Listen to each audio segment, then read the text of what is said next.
Hello, on est de retour sur la chaîne Fonction Rime. Aujourd'hui, j'ai pas prévu de vidéo spéciale puisque j'ai repris mon van depuis hier et donc j'étais un peu occupée à écrire, à faire des dessins, à arranger et donc ça ne sera pas non plus une vidéo van life puisque comme je ne roule pas à cause du prix de l'essence, j'ai pas grand chose à vous montrer à part cette magnifique forêt. Donc je suis à côté d'une ruche, enfin de plusieurs ruches. Donc par ici, il y a plein d'abeilles, je vais pas trop m'approcher. Au début, j'avais prévu de me mettre à côté, mais là, elles sont en train de bourdonner dans tous les sens, donc on va éviter, j'ai pas envie de me faire piquer, même si je ne suis pas allergique. Donc probablement que à la fin de cette vidéo, je me serais quand même fait piquer, et par une tique, puisque j'ai un talent particulier, c'est d'attirer les insectes, n'est-ce pas? Et donc à chaque fois que je vais en forêt, je me retrouve avec des mini-tiques, un peu à des endroits incongrus, comme entre les deux doigts. Pourquoi pas? Donc comme j'ai pas prévu de grosses vidéos, j'ai par contre trouvé quelque chose qui pourrait être assez rigolo. En fait, il fut un temps, j'ai commencé à écrire il y a plusieurs années et ma mère en fouillant dans ses papiers a retrouvé des poèmes que j'avais écrits. Je crois que ça date du collège ou du lycée. Alors oui, j'avais quand même un ego assez élevé qui faisait que j'ai quand même imprimé mes poèmes. Oui, ça date de l'époque. Ça sent pas les années 2000 pourtant, mais bon. Donc avec des polices absolument ignobles. Je ne sais pas si ça se voit bien, voilà. Petit aperçu. Signé. Vous avez mon nom en entier. Donc on va lire ça et on va rigoler parce que franchement ça vole pas haut. Alors, le premier ça s'appelle En rose, violet, lilas, toi mon amour. Bon. Je me rappelle plus à qui c'était destiné. Sûrement mon crush du moment. Je ne sais pas qui tu es. Je te salue. J'ai écrit quelque chose à ton effigie ou peut-être que juste je fantasmais dans ma tête. C'est possible. Donc toi, mon amour, qu'y a-t-il de plus beau que le soleil qui se lève? Toi. Qu'y a-t-il de plus beau que la mer qui scintille au loin? Toi. Toi, mon amour, toi pour toujours. Qu'y a-t-il de plus triste que de voir la vie qui s'échappe? Tes yeux qui pleurent. Qu'y a-t-il de plus triste que de voir un navire faire naufrage? Ton cœur qui a peur. Toi, mon amour, toi pour toujours. Qu'y a-t-il de plus doux que le sable fin sur la plage? Toi qui embrasses mes lèvres. Qu'y a-t-il de plus doux que de caresser un animal? Toi qui me consoles comme un frère. Toi qui es mon amour, tu le resteras pour toujours. Car dans tes yeux brûle une flamme que même la nuit la plus noire ne retirera de mon âme. Bravo. C'était un poème du collège-lycée. Voilà, c'était absolument ignoble. Donc j'ai pas du tout respecté toutes les règles de poésie que j'ai pu vous apprendre sur la chaîne. C'était plutôt de la prose d'ailleurs, avec de temps en temps un E pas muet qui traîne par-ci par-là. Je sais même pas si j'avais compté la métrique. Qu'y a-t-il de plus beau que le soleil qui se lève, toi? Ouais, toi mon amour, toi pour toujours. Ok, donc les rimes sont vraiment, soit c'est plat, soit c'est vrai, franchement, échappe naufrage, ouais, pleure, peur, ouais. Toi qui embrasses mes lèvres, me console comme un frère. Ouais, c'est vraiment, c'était vraiment naze. Non mais c'était pas si mal en vrai, c'était juste que, bon, on comprend là. On m'a demandé d'ailleurs, il y a pas longtemps, un de vous m'a demandé comment on pouvait analyser un poème. Et voilà, on regarde la richesse des rimes, on peut compter les métriques, donc là on voit que c'est pas du tout respecté. Le sujet est tout simple, toi mon amour, on parle de l'amour, toi pour toujours, que j'aimerais cette personne pour toujours. Visiblement, c'était un mensonge. Alors peut-être que je le pensais à ce moment-là, mais ce n'est plus le cas. Bref, passons au poème numéro 2, en bleu cette fois. Alors c'est l'amour impossible.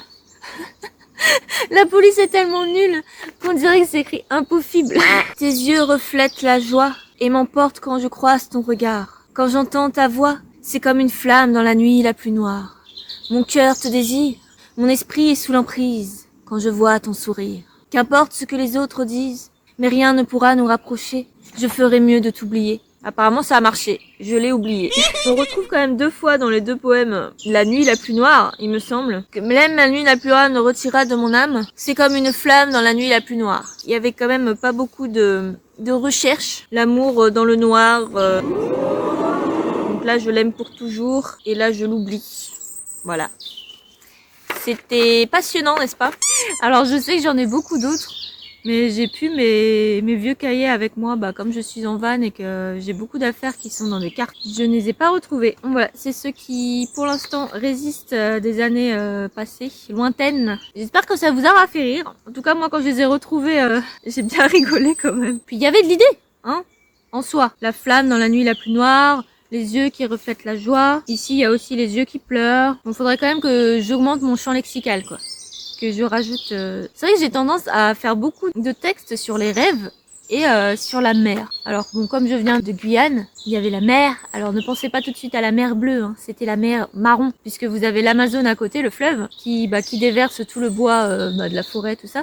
Et donc, ça colore la mer en marron. Donc, vous mettez votre main dans l'eau et vous la voyez même plus, au fait. Même pas à ça, quoi. Mais voilà, enfin, il y avait... il faisait beau, il faisait bon. Pas comme... Enfin, si, ça va aujourd'hui, il fait bon. Il faisait chaud, humide. Pas sec, ici qu'est-ce qui fait sec? Bref, donc des bateaux, aller sur la mer, nager, tout ça, les petites criques et tout, donc forcément je pense que ça vient de là. J'utilise beaucoup le champ lexical des navires, de la mer, de l'océan. D'ailleurs dans mes poèmes, donc là j'ai fait, je vous avais dit que j'avais fait 2 concours de poèmes, donc j'en ai fait un 3e, c'était celui de la SNCF, je pense que peut-être certains d'entre vous connaissent, chaque année il y en a un. Bon cette fois j'ai utilisé le thème des trains, mais sinon dans les autres poèmes, il y en avait un, c'était le thème, il y a une bête bizarre là. C'était le thème de l'espoir et l'autre le thème du hasard. Donc j'ai quand même réussi à faire quelque chose sur la mer et sur les rêves. L'espoir, j'ai choisi la mer, mais au fait ça me vient comme ça, je sais pas pourquoi. Et donc pour l'autre c'était les rêves, voilà. Et l'amour, l'amour impossible ou toi mon amour. Non, c'était c'est plus autre chose. J'ai hâte de vous les lire, hein, honnêtement. Je sais pas quand est-ce qu'on aura les résultats. Normalement, il y en a un, c'est en juin, c'est sûr, et les autres, j'en ai aucune idée. Voilà, même la SNCF, je sais pas c'est quand.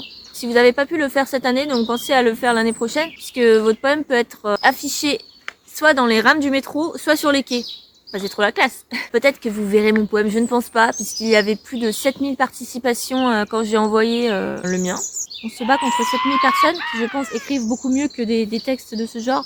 Bon, heureusement, je me suis améliorée. Bon, sinon, je pensais faire sur Instagram, si vous n'êtes pas abonné, abonnez-vous donc à mon Instagram Fonction Rime. Je partage des petits textes, donc c'est souvent plutôt de la prose. J'essaie de publier 1 fois par semaine, mais j'oublie un peu. Quand j'ai envie de publier, souvent l'heure de publication est passée, je me dis bon personne va la voir, donc j'oublie de publier, et le lendemain passe, etc., etc. Mais je vais essayer de publier plus souvent. En fait, ce que je voudrais faire, c'est des stories où je vous propose un thème. Et donc on choisit le thème qu'on veut et on écrit tous un poème là-dessus. Donc ça peut être la forêt, ça peut être les abeilles, les feuilles de papier. Donc voilà, qu'est-ce que vous en pensez? Bon, de toute façon, vous pouvez me le dire dans les commentaires, mais je pense que je commencerai, on est le combien? Le 20? Je commencerai peut-être le 1er mai, hein? Pourquoi pas? Allez, j'arrête cette vidéo ici. Dites-moi si vous aimeriez en voir d'autres, donc pour ça il faudrait déjà que je retrouve mes cahiers, mais quand je les retrouverai, je pourrai vous les partager. J'en ai aussi des vieux sur d'autres Instagram, mon Instagram de photos quand je suis partie, donc j'ai commencé la van life en 2019, j'avais commencé à écrire des petits poèmes et tout qui sont vraiment, en fait je respectais déjà pas les règles, et donc ça peut être rigolo de les regarder et de voir tout ce qui n'allait pas. Ou vous pouvez aussi me partager des poèmes à vous dans les commentaires, des choses que vous n'aimiez pas, que vous aviez mal écrit, ou même des textes que vous avez retravaillés par la suite, ça peut être intéressant, voilà, moi ça m'intéresse. Donc on se retrouve dans 2 semaines, cette fois je préparerai une vidéo un peu plus sur les cours, ou peut-être sur la van life, on verra. Voilà, à bientôt, ciao!